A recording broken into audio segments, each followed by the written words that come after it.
আসন্ন জাতীয় সংসদ নির্বাচনকে কেন্দ্র করে সিরাজগঞ্জ ৩ আসনে বিএনপি দলীয় প্রার্থীর মনোনয়ন পেতে নওগাঁ শাহ শরীফ জিদ্দানী রহমতুল্লাহ আলাইয়ের মাজার জিয়ারতের মাধ্যমে নির্বাচনী প্রচারণার মাঠে নামলেন জেলা বিএনপির উপদেষ্টা ও তাড়াশ উপজেলা বিএনপির সাবেক সভাপতি খন্দকার সেলিম জাহাঙ্গীর।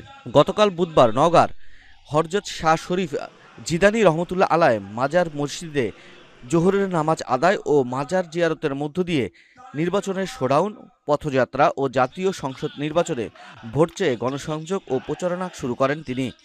এ উপলক্ষে মাজার চত্বরে এক পথসভা অনুষ্ঠিত হয়।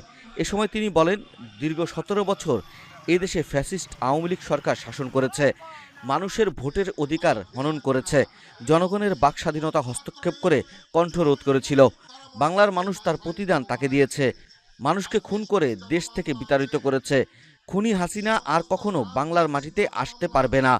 পথসভায় উপস্থিত ছিলেন তাড়াশ পৌরসভা বিএনপির সাবেক আহ্বায়ক তপন গোস্বামী, উপজেলা বিএনপির সহসভাপতি জয়নুল আবেদিন মাহমুদ, বারুহাস ইউনিয়নের সাবেক চেয়ারম্যান হাসান ইকবাল শহীদ, তাড়াশ পৌর বিএনপির সাবেক যুগ্ম আহ্বায়ক খন্দকার সাইফুল ইসলাম, ডিএস উচ্চ বিদ্যালয়ের প্রধান শিক্ষক সাইদুর রহমান, ফরহাদ আলী মাস্টার, যুবদল, স্বেচ্ছাসেবক দল, ছাত্র ও অঙ্গ সহযোগী সংগঠনের নেতাকর্মীরা।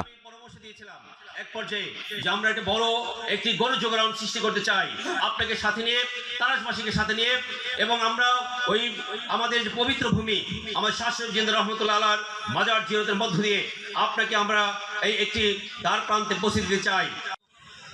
তাকে হ্যান্ডকাফ লাগিয়ে জেলখানায় দিয়ে দিল। সেলিম ভাই যখন জেলখানায়, তখন তার গর্ভধারিণী মা উনি মারা গেলেন।